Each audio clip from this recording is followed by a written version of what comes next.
Thank you, friends. Shabbat shalom. Greetings to you all.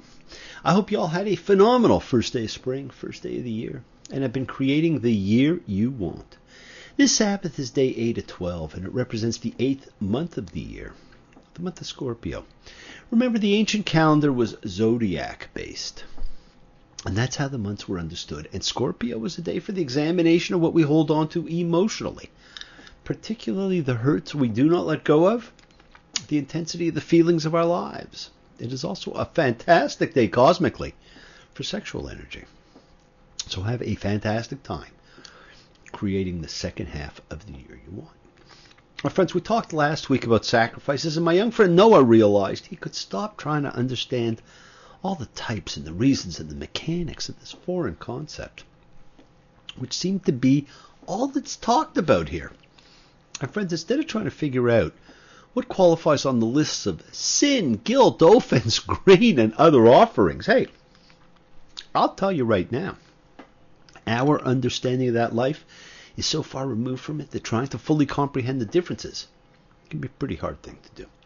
And Noah realized instead that sacrifice is about your setting right the cosmic damage that you have committed. The damage we do in our thoughts, words, and actions. And yes, my friends, that is what sacrifice was about. It was a mechanism for identifying guilt and obtaining forgiveness for it. We also talked about the 4 basic daily elements that would remind people of their sacred use and how we can reconnect to the magic and miracles of the universe when we use them. Fire, in ancient times, it had daily use. We notice it less today. But when you light a candle, strike the match, and be whisked back to the Sinai Epiphany, my friends, and witness again as God announces the 10 words. Blood, the life force of animal and human. When you eat meat or fowl or accidentally cut yourself and see the life force within coming out, think of the sacredness of life. Oil. When you make your salad or take an aromatherapy treatment, take a moment and anoint yourself as was done in holy ritual. The anointment of the king, the anointment of the priest. Water, wash your hands and notice the water pour over you. And cleanse yourself as man has cleansed himself from the beginning of time. We wash away the daily world and take ourselves back to the beginning of life, the primordial force of creation.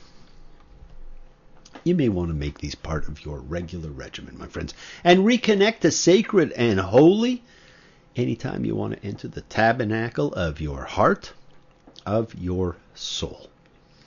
Friends, this week we are in a unique situation, a pretty good one actually. Much of this parsha is actually a repetition of things we heard. Someday when we're dreaming deep in love, not a lot to say, then we will remember things we said today. Well, maybe not quite, but I will always take the time to add Beatle lyrics. I am not going to talk a lot about the details contained in this week's parsha because next Sabbath, is Passover. And so I want to talk a little about the parsha and then talk about Passover. Your preparation, how you might look at it, how you might do it a little differently than you have done it before, and how you can make a greater difference in the lives of everyone around you. Now, I heard a fantastic line the other day, and it really stuck in my mind. People hear what they see. Now, I thought about it, and it's called synesthesia. It's from the Greek together and sensation, and so it's an intermingling of senses. Now, apparently visual is the most dominant modality among people, and studies have found that this condition of synesthesia affects many artists who see colors when they hear certain music. Now, I tend to hear the sounds of the vibration of the energy or I see. In fact, I hear music all the time. And as Bobby Darin sang, as long as I'm singing, then the world's all right and everything's swinging. As long as I'm singing my song. And I'm sure you all have the songs you like to sing. Friends, we are preparing for the Festival of Freedom. So sing your song and bring and engage your senses to your sacred practices. While you do, here we have God continuing his instructions to Moses. Tzav, command. Friends, much of this parsha continues with the priestly rules we began. But remember, The book of Leviticus is a book of strict rules. This book does not contemplate morals or ethics. It is purely about ritual, and ritual is black and white. It is law. It is not interpretation, and that is why so many have a hard time with it. This is a book of instructions. Now, one of its Hebrew names, Torah Kohanim, could aptly be translated as priestly instructions. It emphasizes rules, such as that of the perpetual flame, that it is to be maintained. Its flame on the altar all night till morning, and the fire of the altar shall keep burning on in it. The eternal flame, or as we saw, the renewed flame, has become one of the most dominant of all visuals, to be seen in every sanctuary you enter, anywhere in the world. And in this book of priestly rites, we're also exposed to the idea of a contagion of holiness, symmetrical with the more common idea of a contagion of impurity. Objects that come in contact with consecrated substances, such as the grain offering, themselves become consecrated and can no longer be used for profane purposes. Coming in contact with holy makes you holy. The emphasis is simply on the ritual.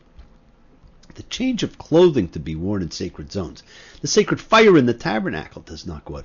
It holds place and time together.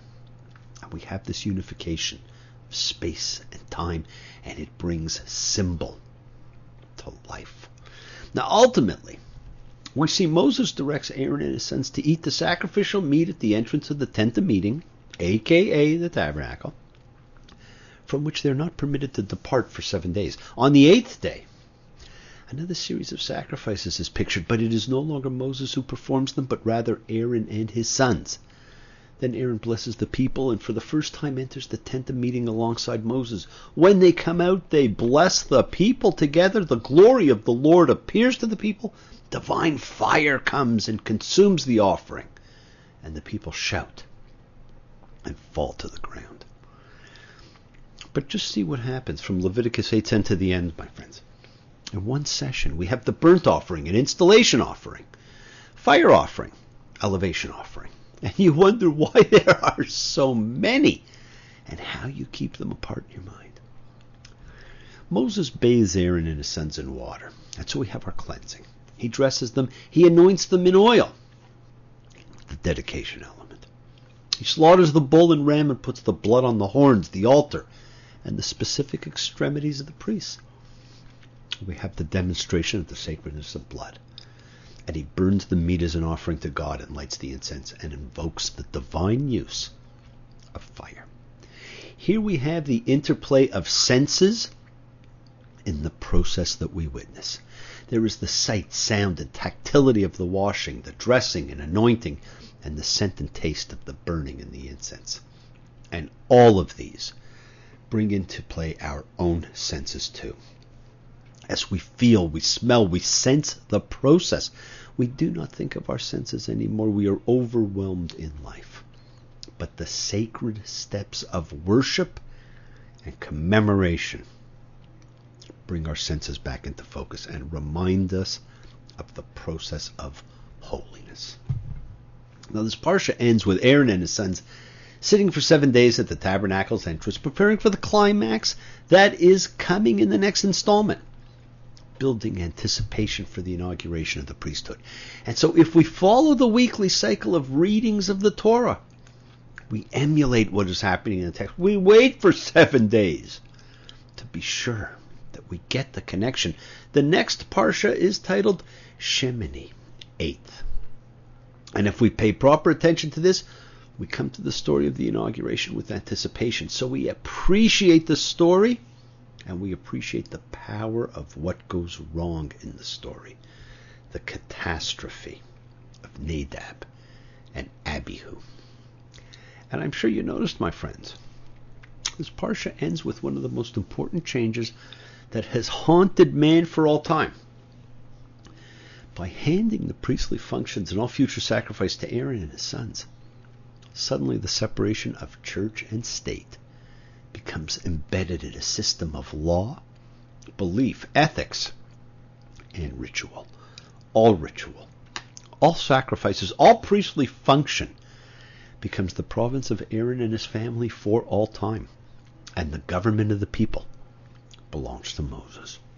And just look how well that separation has done. It is still argued about. Now this year's different. That continuity will be 2 weeks away. You see, next week's Pesach, and the reading is Exodus 12:21, an interesting reading.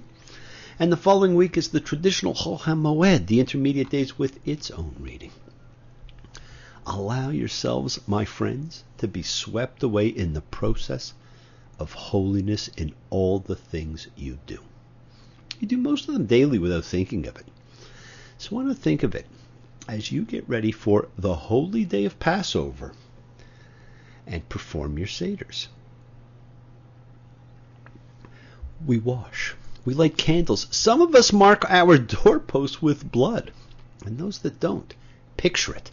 And we eat foods that are different, invoking taste and scent. We make ourselves holy in the process, and we eat the bread of holiness, the bread of the priest, matzah, the egoless bread that does not rise. This is the oldest ritual in the religion. The calendar, the laws, the holy days all stem from this. This is the celebration of freedom. It defined a nation and a spirit, and well before your time, in fact, you'd probably have to go back to before Rabbinic Judaism. This was the most important holy day in the year, and I want to thank you for letting me share some of my thoughts with you. It is a time of celebration, so whatever you do, have some fun. It's a time for families to celebrate together, a time to teach your children about freedom. Teach your children well. Their father's hell did slowly go by. And feed them on your dreams, the one they fix, the one you'll know by. This is a holiday of freedom, of overcoming fear, of believing in yourself, of having faith in God and in self. And what better lesson can you teach? What better example can you be? Friends, for too many of us, our lives are filled with strife, turmoil, battle, and fear. Yes, we have happy too, but we fight too much. Do not make this a day of reading a book. Instead, come and sing a simple song of freedom.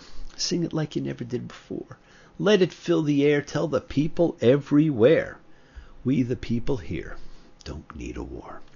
Over time, we've seen a certain amount of fun, frivolity, and modernization work its way, thankfully, into our observance of Passover.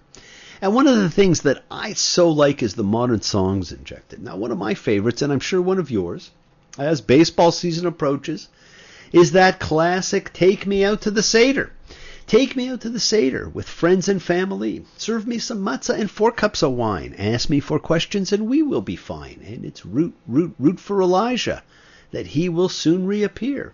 And let's hope that we'll meet once again next year. How cool is that? And what a night. I can't remember the last time the 2 most sacred days in the calendar lined up, Sabbath and Passover. You'd have to go back a while. And just as I talk about the twin festivals of light at Christmas and Hanukkah, we have a threesome here, because those aforementioned holy days are joined by the other great festival of freedom. You see, this year, this is also Good Friday. And this is not just good, it is great when the world comes together in love and in honoring freedom. Good Friday, a chance to be free from sin. Passover, a chance to be free from fear. Sabbath, a chance to cease, to be holy, and to be like God. I will take those anytime I can. The beginning of the year marks the time of promise and hope. And we are at the beginning of the spiritual year, recognized in so many cultures as the start of the year. It is our time to celebrate freedom. We have started with a clean slate, my friends. Let us keep it that way. In the Torah, this is called the Festival of Unleavened Bread, matzah. Now, many of you do not like matzah. And friends, that great book by Isaac Klein, A Guide to Jewish Religious Practice, a fabulous conservative manual of Judaism, actually says, and I got to tell you, I was somewhat stunned to see, it says the eating of matzah is an obligation only at the Seder and is optional during the rest of Pesach. And I'm sure many of you will be glad at that. Although the Torah does say in Exodus 12:19, On the 14th day of the month in the evening, you shall eat unleavened bread until the 21st day of the month in the evening. We're also told one of the great illusions of truth. We are told it is the bread of affliction. I cannot think of a Haggadah that you may read which does not say so. But that is not what the Torah says. It tells us that unleavened bread is the food of the priest. It is eaten with the meat of the sacrifices. Leaven is seen as something inappropriate for the holy realm. Perhaps because its power in the process of making bread rise is seen as the ego of man, which also rises. On Passover, my friends, all Israelites are invited to behave like priests, eating no leaven. It is the bread of holiness, and we are a holy nation to God. There's an age-old belief, my friends, that when an enemy seeks to destroy you, you need to feel as much hatred for him as he feels for you. Pretty well all of military history says this. But all of Jewish history says the contrary. The Jewish people have never had recourse to hatred, even in their struggles for survival. And so you have to see that Passover, in addition to being a story of freedom, is also a story of hope. On this evening, all questions are not only permitted, but invited. There are two sets of four which we tend to get lost in an examination of, as we see the traditional four questions. The Ma Nishtana, illustrated by four possible attitudes towards life. That of the wise son, who knows the question and asks it. That of the wicked son, who knows the question, but refuses to ask it. That of the simple son, who knows the question, but is indifferent to it.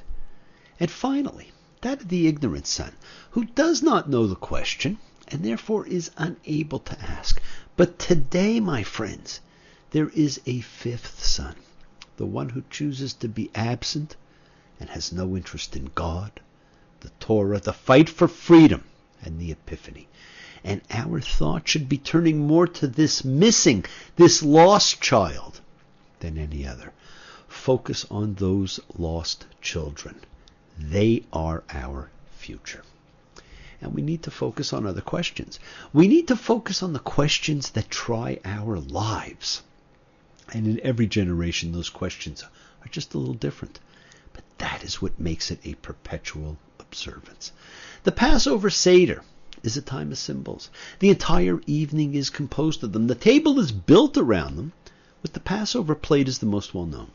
Here's a picture of the traditional Passover plate, the one we are all used to seeing. I like to use this one, a star, containing 6 items, 1 in each corner. I like that better than the traditional round ones with 5.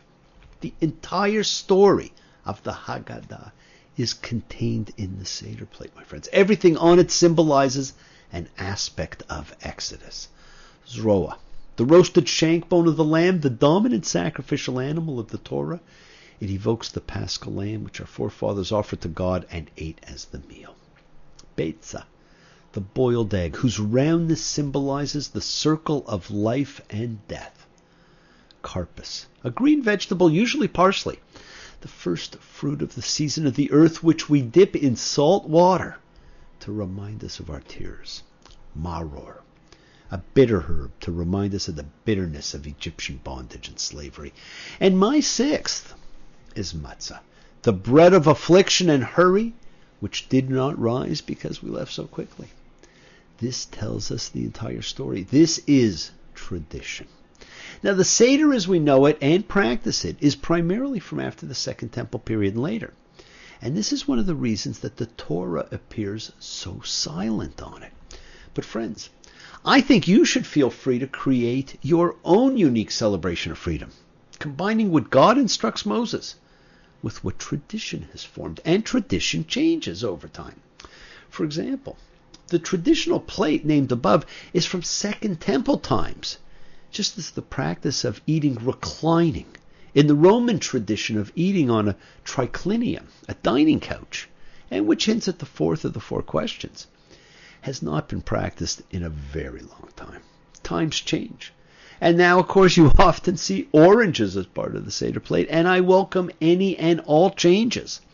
that reflect your ability to share and teach freedom and keep the living history alive. Friends, what you need to realize is this evening, no matter how you follow it, is an evening of sensual invocation. We start with the washing. Some books say everyone does, and some say only the leader. But it is a sacred cleanse and creates holy space for you. We dip the parsley, the carpus, in salt water. We say something about spring in our tears, but it actually represents dipping hyssop in blood, which was used to mark the doorpost and lintels. And so we can recreate that immortal moment in time. The charos that could not really represent pyramid mortar, since the Israelites did not really build the pyramids, but it does represent mortar. It had a mystical formula comprised of the 3 roots and 7 fruits from the trees of the Garden of Eden, representing the tree of life. And as such, it represents the mortar that holds the universe together. And of course, that mortar, my friends, is love. The maror, or bitter herbs, reminding us of Egyptian slavery, is really a reminder that the name for Egypt in biblical times was Mitzrayim, the root of which is Mem Tsadi Resh, Metzir, which means to limit, to bind, to restrict, the things we do to ourselves to imprison ourselves in fear. And we eat the maror not just to remind us of the bitter past, but because we can survive bitterness. And from it comes the sweet taste of freedom and life. We are survivors. And friends, take a moment to remember and honor the Holocaust survivors. There is a danger in forgetting, in distancing ourselves too much. And the matzah is the bread of holiness and the priest, and allows us to be priest-like for the 7 days of holiness. And that, my friends, is a personal honoring of tradition. Friends, this was a unique event in man's history. It was the first event which showed God as the Redeemer from tyranny. It made God something to look to and not to fear. The conception of God as the Redeemer of the oppressed revolutionized the meaning and functions of religion and placed it at the service of the ethical impulses. In the words of a contemporary theologian, what makes the Exodus from Egypt the pattern of redemption for all mankind is the interpretation of the prophet who sees God as a redeemer from tyranny. The God of Israel makes history the place where man progresses to freedom. The great scholar Rav Kook wrote about freedom. It said that the difference between a slave and a free man is not only a difference in status. That is, that by a matter of chance, one person is subject to another person and another person is not. We could find a wise bondman whose spirit is filled with freedom, and a free man who has the spirit of a slave. Authentic freedom is the exalted spirit to which a man and a people as a whole are elevated, so that one is faithful to his inner self, to the image of God that is within him. So friends, is this night different from all other nights? Well, the 4 manishtana questions that appear in pretty well all texts are different from those found in earlier versions of the Haggadah. The original manishtana seems to have included only 3 questions. On all other nights, we do not dip herbs in any condiment. On this night, we dip them twice. On all other nights, we eat chametz and matzah. On this night, only matzah. On all other nights, we eat all kinds of herbs. On this night, only bitter herbs. These 3 questions, my friends, correspond to the 3 main foods eaten at the Seder, the ones I spoke of. Motzi and Morer in trouble with pharaohs, famines and locusts and slaves with wheelbarrows, matzah balls floating and eggshells that cling. These are a few of our Passover things. Friends, the story of the freedom from slavery is now a universal concept. The power of God in punishing the Egyptians with plagues is known by every child. For many, the recitation of the plagues is a favorite part. But did you notice they arrive in pairs, in increasing levels from inconvenience to destruction? Blood, dam, and frogs, tzfardeya, both involve water. Lice, kinim, and swarming creatures, arov, both arrive in hordes. Pestilence, dever, and boils, shechin, are diseases. Hail, barad, and locusts, arbeh, are blights from the sky that destroy crops, and darkness, choshech, and the death of the firstborn, Makat Bacharot, represent the final and ultimate punishment. But it goes further than that, my friends. The 10 plagues are presented as a counterpoint to creation. You see, the pairing of plagues also sees them organized into a division which plays off the tripartite description of creation in Genesis 1. Days 1 and 4 focus on the sky, days 2 and 5 on the water, days 3 and 6 on the land. Similarly, plagues 1 and 2 are about the waters, 4 and 5 are about the land, and 7 and 8 are about the sky. These lead up to the 9th plague, darkness, evocative of the world prior to the days of creation. Now the earth was empty, and darkness was on the face of the deep. And to further that Genesis association, the Torah emphasizes that the Egyptians were trapped by the darkness and unable to move for 3 days, whereas the Israelites had light in their homes and moved freely. A contrast that also recalls the first act of creation, in which God separated light from darkness. And of course the plagues culminate with the Egyptians drowning in the sea, conjuring up images of the flood, God's first undoing of creation. The Passover celebration commemorates an event which will probably symbolize for all time the essential meaning of freedom, namely freedom directed to a purpose. When Israel came forth from bondage, it was not simply to enjoy liberty, but to make liberty an instrument of service. These are the stories of freedom you should be telling. Your story is the story of freedom you should be telling. Haggadah does not mean read a book. Although the book we read from is called the Haggadah, it is a word that means to tell, and is derived from Exodus 13:8. V'haggadah l'deber b'yom hahu, and thou shalt tell thy son. And we are told to tell the story of freedom as if we are telling about ourselves. Well, tell about yourself. Friends, newness and change is good. What are the important things? Is it reading a book many people dread or do not understand or do not care about? Counting the paragraphs until it is your turn? Or discussing, asking questions, remembering, sharing? You have an opportunity to demonstrate what steps you took to free yourself from your Mitzrayim. And in so doing, influencing all those around you to free themselves too. Now, having watched Annie get your gun the other night, all I can say is there's no Seder like your Seder. There's no Seder I know. Everything about it is halakhic. Nothing that the Torah won't allow. Listen how we read the whole Haggadah. It's all in Hebrew, because we know how. Well, most of us actually don't know how.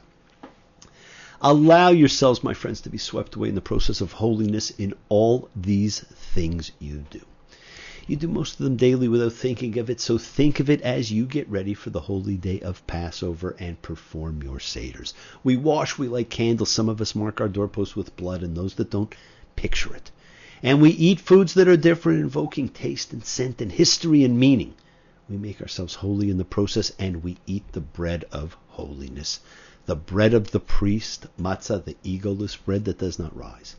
Friends, have a fantastic festival of flatbread and celebrate your freedom. Honor your tabernacle. Honor your dwelling place of God. Celebrate your life and free yourselves from fear. Love you all. Live free, be free, and honor your freedom. Be well, be happy, be blessed. Share and honor the light and all who live in the light and continue to shine. Continue to send everyone you know goodwill and love. Pray for peace and freedom for everyone, and end to terror and hatred. And remember, friends, we are a community. We learn together. We celebrate each other. We love each other. Thank you all. Love you. See you all next time. Have a fantastic time. Bless you all. Shabbat Shalom.